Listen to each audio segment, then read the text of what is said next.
بسم اللہ الرحمن الرحیم۔ قتل حسین اصل میں مرگ یزید ہے۔ اسلام زندہ ہوتا ہے ہر کربلا کے بعد۔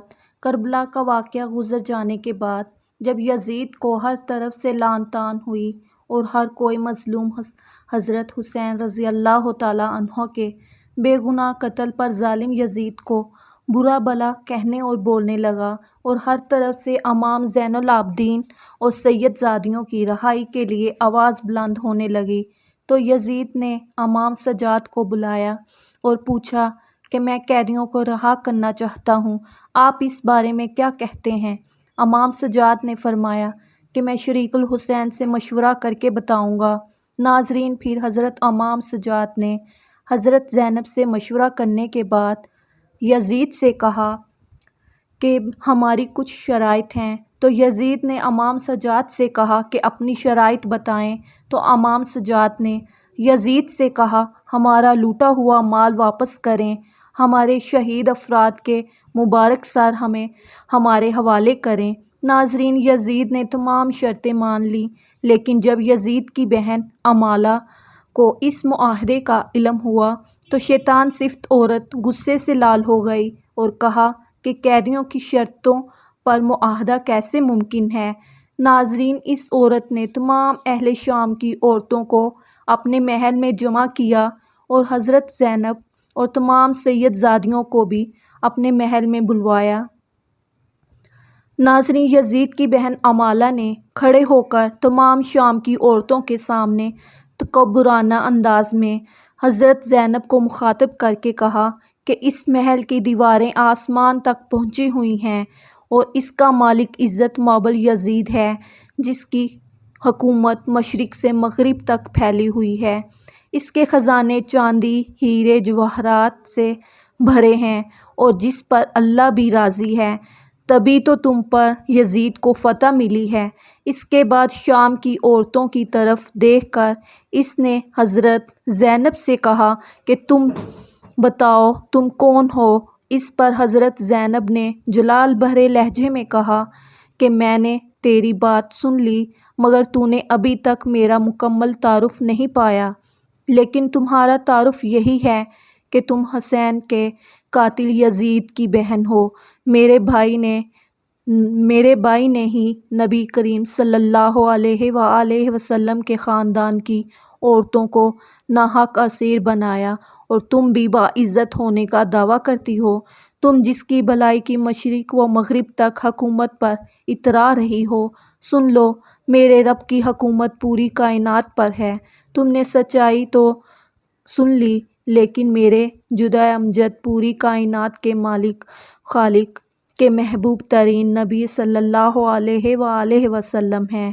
ناظرین، حضرت زینب نے اس ملعون عورت کو مزید کہا کہ تم جس دولت پر اترا رہی ہو، میرے خدا کے سامنے نبی کریم صلی اللہ علیہ وآلہ وسلم کے گھرانے کے ایک فرد کے ایک سجدے کے برابر بھی نہیں، جو کہ خود دنیا کے تمام خزانوں کا مالک ہے۔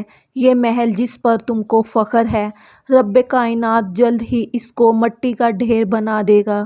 اس کے بعد حضرت زینب رضی اللہ تعالیٰ عنہ نے آسمان کی طرف ہاتھ اٹھا کر اللہ پاک سے دعا کی کہ اے رب کائنات، ہم تجھ سے راضی ہیں، تو بھی ہم سے راضی ہو جا۔ اس کے بعد محل میں موجود تمام شامی عورتوں نے حضرت زینب کے حق میں آواز بلند کی اور حضرت زینب رضی اللہ تعالیٰ عنہ نے یزید کی بہن کو کہا اب بتا، ہم قیدی ہو کر بھی جیت گئے اور تم جیت کر بھی ہار گئے۔ اس کے بعد اہل بیت کے تمام لوگ شان و شوکت سے محل سے روانہ ہوئے۔ دوسری روایت میں ہے کہ یزید نے اپنی ہی بہن، جس کا نام امالہ تھا، اس سے شادی کرنے کے لیے اسلام کے اصولوں میں تبدیلی کرنے کی کوشش کی، جس کی مخالفت پر اس نے حضرت حسین رضی اللہ تعالیٰ عنہ کے قتل کو جائز قرار دینے کے لیے 70 علماء دین سے فتویٰ لے کر حضرت حسین کو کربلا میں شہید کروایا۔ ناظرین، یہ قصہ تاریخ کا ایک باب ہے۔ اس قصے میں کتنی صداقت ہے، اللہ ہی بہتر جانتا ہے۔ آئیے اب اس مستند روایات سے یہ جاننے کی کوشش کرتے ہیں کہ حسین رضی اللہ تعالیٰ عنہ نے یزید کی بیعت کیوں نہیں کی تھی۔ حضرت حسین رضی اللہ تعالیٰ عنہ نے اس ثابت قدمی کی مثال دکھائی۔ آپ کو ڈرایا دھمکایا گیا، آپ اور آپ کے ساتھیوں کو کئی دنوں تک بھوکا پیاسا رکھا گیا، حتیٰ کہ آپ اور آپ کے تقریباً تمام تر خاندان اور ساتھیوں کو بے دردی سے شہید کیا گیا، مگر آپ نے باطل کے ساتھ کسی مداہنت سے کام لیا اور نہ یزید کی بیعت کے لیے راضی ہوئے۔ سوال یہ ہے کہ یہ سب مشکلات، تکالیف اور قربانی انہوں نے کس مقصد کے لیے دی؟ کیا آپ تھوڑی مداحنت، نرمی اور سمجھوتا کر لیتے تو اچھا نہ ہوتا؟ یہ خیال عموماً لوگوں کے ذہن میں پیدا ہوتا ہے۔ آئیے اس پر بات کرتے ہیں۔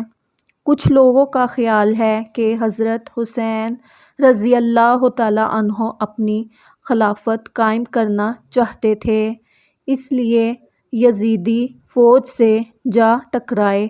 یہ درست ہے کہ انہیں کوفہ اور دیگر علاقوں سے بلاوے آئے تھے کہ آپ آئیں تاکہ آپ کو خلیفہ منتخب کیا جا سکے۔ انہیں وسیع عوامی حمایت کا وعدہ کیا گیا۔ بزرگوں نے آپ کو سمجھایا بھی کہ یہ دھوکہ لگتا ہے، مگر آپ نے جانے کا قصد کر لیا تو خاندان کے اکثر مرد، خواتین، بچوں سمیت آپ کے ساتھ عازم سفر ہو گئے۔ تاہم حکومت سے لڑنا آپ کے پیش نظر ہوتا تو آپ مناسب جنگی تیاری کر کے جاتے اور عورتوں اور بچوں کو ساتھ ہی نہ لے۔ جلدی سے وہاں پہنچنے پر جب حضرت حسین رضی اللہ تعالیٰ عنہ کو پتہ چلا کہ حکومت کے ظلم و ستم کے خوف یا لالچ دیے جانے کے باعث لوگ آپ کا ساتھ دینے سے پہلود ہی کر رہے ہیں، تو آپ نے واپسی کا ارادہ کیا۔ تاہم آپ کو واپس آنے کی اجازت کو اس بات سے مشروط کیا گیا کہ آپ یزید کی بیعت کر لیں۔ آپ مگر ایسا کرنے سے معتمل تھے۔ آپ نے مذاکرات کارواں کو یقین دلانے کی کوشش کی کہ میرا حکومت سے لڑنے یا حکومت حاصل کرنے یا آئندہ بغاوت کرنے کا کوئی ارادہ نہیں، مگر وہ نہ مانے۔ کہا جاتا ہے کہ یزید کا خود حضرت حسین رضی اللہ تعالیٰ عنہ اور ان کے ساتھیوں کو قتل کرنے کا ارادہ نہیں تھا، مگر ان کے سپہ سالار خود کوشاں سے زیادہ شاہ کے وفادار ثابت کرنے کی کوشش کر رہے تھے، اس لیے انہوں نے صلح کی کوششیں ناکام بنائیں اور بالآخر امام حسین رضی اللہ تعالیٰ عنہ کا سر تن سے جدا اور ان کے ساتھیوں کو خون میں نہلا دیا۔ جب یزید کو امام کا سر پیش کیا گیا تو کہا جاتا ہے انہوں نے آپ کے قتل پر دکھ کا اظہار کیا، لیکن دوسری طرف یہ بھی حقیقت ہے کہ یزید نے امام اور ان کے ساتھیوں کے قتل عام میں ملوث اپنے کسی عامل کے خلاف کوئی کارروائی کی ہی نہیں، انہیں کوئی سزا، بلکہ وہ اسی طرح اپنے عہدوں پر باقی اور ان کے معتمد رہے جس طرح قتل امام سے پہلے تھے۔ دراصل اس وقت جو حکومت قائم تھی وہ لوگوں کی آزاد مرضی اور منتخب نہیں ہوئی تھی، بلکہ ایک موروثی بادشاہت تھی جو لوگوں کو اپنی بیعت پر مجبور کر رہی تھی۔ اس طرح بالجبر حکومت قائم کرنے اور لوگوں کو بیعت و اطاعت پر مجبور کرنے کی اسلام اجازت نہیں دیتا۔ یہ امامت برحق نہیں تھی، لہٰذا حضرت حسین رضی اللہ تعالیٰ عنہ نے سوچا کہ اگر وہ حق پر استقامت اور ثابت قدمی دکھانے کی بجائے یزید کی بیعت کر لیتے اور مصلحت غوشی پر مداحنت سے کام لیتے ہیں تو اس بات کا خدشہ تھا کہ رسول کریم صلی اللہ علیہ وآلہ وسلم کا مقدس نواسہ ہونے کی بنا پر اہل اسلام آپ کے طرز عمل کو امام باطل و فاسق کی زور زبردستی والی بیعت کے لیے حجت سمجھ لیتے اور یہ ایک بڑی نذیر بن جاتا۔ آپ اگر چاہتے ہیں تو مزاحمت سے کام لے لیتے اور ظاہری طور پر یزید کی نقلی بیعت کر لیتے۔ اس طرح آپ اور آپ کے ساتھیوں کی جانیں بچ جاتی، مگر آپ نے ایمانی غیرت کا مظاہرہ کرتے ہوئے رخصت کی بجائے عزیمیت کا راستہ اختیار کرنے کا فیصلہ کیا۔ یوں انہوں نے سکھا دیا کہ موت یا کسی دوسرے نقصان کے خوف سے حق کو چھوڑ کر باطل کی حمایت کرنا مردوں کا شیوا نہیں ہے۔ لہٰذا حضرت امام حسین رضی اللہ تعالیٰ عنہ نے امام باطل کی بیعت کرنے سے انکار کر دیا اور اپنی قولی و عملی شہادت اور عظیم الشان قربانی کے ذریعے قیامت تک کے لیے لوگوں پر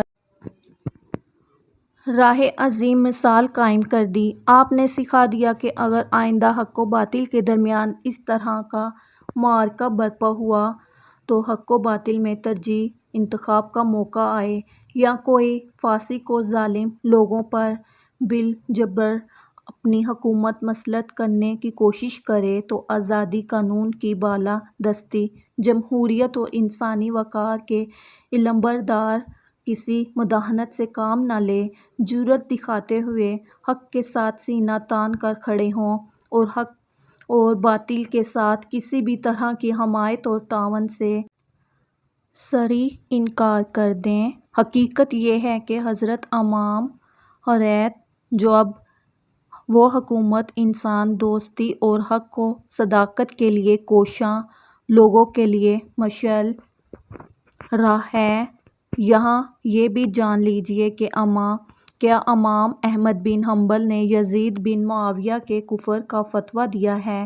اس حوالے سے امام احمد بن حنبل رحمۃ اللہ علیہ کے بیٹے نے ان سے یزید کے بارے میں سوال کیا تو آپ رحمۃ اللہ علیہ نے جواب دیتے ہوئے ارشاد فرمایا، میرے بیٹے، کیا ایسا ممکن ہے کہ کوئی اللہ پر ایمان رکھنے کا دعویٰ کرے اور پھر یزید سے بھی دوستی رکھے، اور ایسے شخص پر میں احمد بن حنبل لعنت کیوں نہ کروں جس پر قرآن میں اللہ نے خود لعنت کی ہو؟ فرزند نے عرض کیا، قرآن میں کس جگہ اس پر لعنت ہوئی ہے؟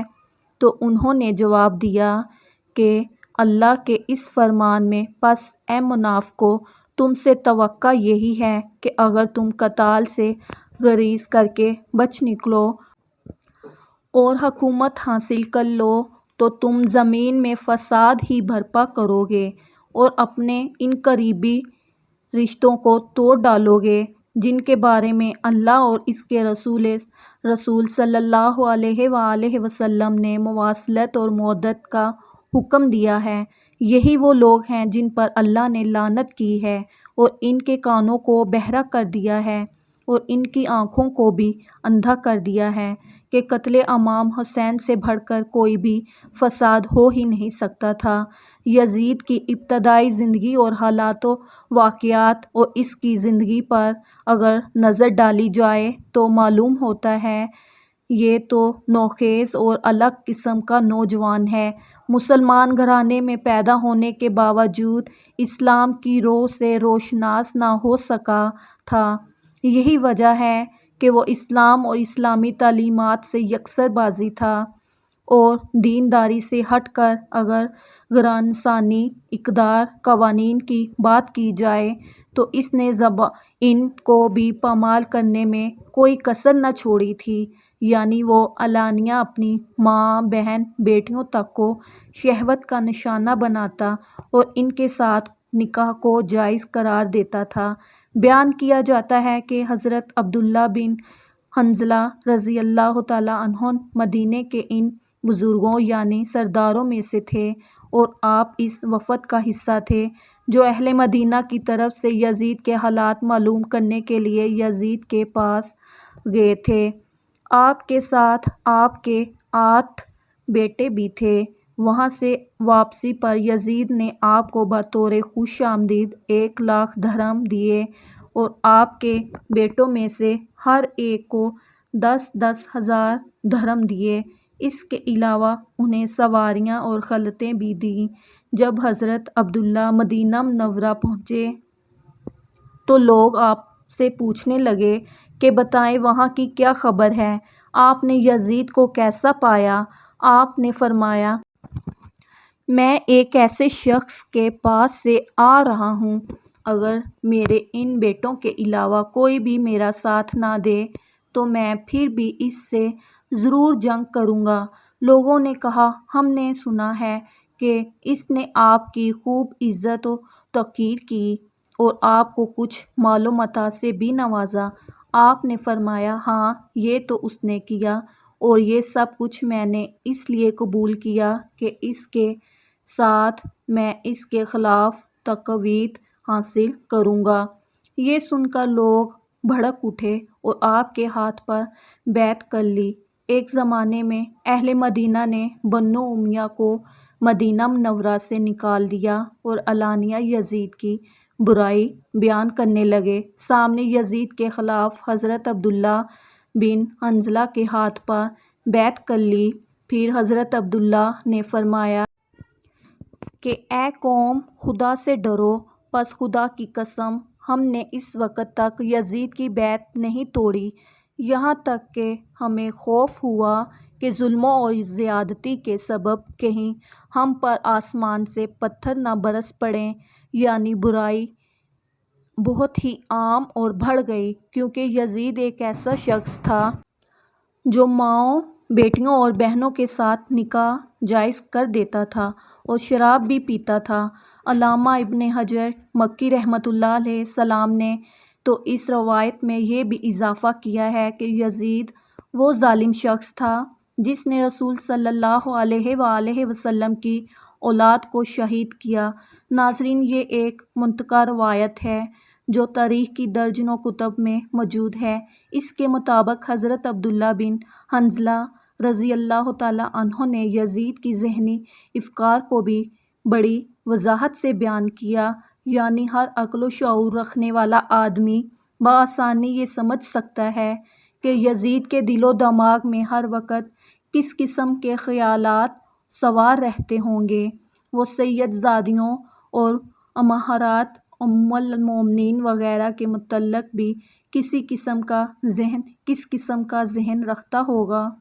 چنانچہ ایک مرتبہ تو وہ غلیظ حرکت کر ڈالی کہ جس کا معاذ اللہ کبھی کوئی مسلمان سوچ بھی نہیں سکتا۔ یعنی اس نے سیدہ ام المومنین حضرت عائشہ صدیقہ رضی اللہ تعالیٰ عنہ کو ہی عقد کا پیغام بھیج دیا۔ وہ اس وقت سید ام المومنین بڑھاپے میں تھیں۔ آپ رضی اللہ تعالیٰ عنہ کی وفات میں تھوڑا ہی عرصہ گزرا تھا۔ یزید العین کا پیغام نکاح جیسے ہی ام المومنین حضرت عائشہ صدیقہ رضی اللہ تعالیٰ عنہ تک پہنچا تو مدینہ بھر میں اس کا شور برپا ہو گیا۔ تمام اکابرین اسلام نے قرآن مقدس سے نص رسچ دکھا کر اس بدبخت یزید کو بہت کچھ لعنت و ملامت کی۔ یہ بات جب یزید کے والد معاویہ تک پہنچی تو آپ رضی اللہ تعالیٰ عنہ نے کسی نہ کسی طرح سے اس بڑھتے ہوئے فتنے کو شخص کو اپنے انتقام پر خاموش کر کے روک دیا اور ہرا دیا، یعنی معاملے کو طول دیے بغیر ہی ہر کسی کو خاموش کروا دیا۔ اس واقعہ کا ذکر شاہ عبد الحق رحمۃ اللہ نے اپنے مشہور زمانہ کتب مدراج النبوت میں اس مقام پر کیا ہے کہ یزید کے جوان مرنے کی وجہ لکھی ہے۔ آپ لکھتے ہیں کہ ایک تو یہی ہے کہ اس بدبخت نے حضرت ام المومنین سے عقد کی کوشش کی، اور دوسرے یہ کہ اس نے حضرت امام حسین رضی اللہ تعالیٰ عنہ کا خون ناحق بہایا۔ ہم مزید دیکھتے ہیں کہ خداوند عالم امہات المومنین کو رسول صلی اللہ علیہ وآلہ وسلم کی تعظیم و تکریم کے لیے امت پر حرام گردانا ہے، اس لیے یہ عورتیں جنت میں بھی پیغمبر خدا کی زوجیت میں ہوں گی۔ چنانچہ ایک کتاب میں ہے کہ ایک دفعہ طلحہ بن عبداللہ نے کہا تھا کہ پیغمبر خدا کی وفات کے بعد میں بھی حضرت عائشہ صدیقہ رضی اللہ تعالیٰ عنہا سے نکاح کروں گا۔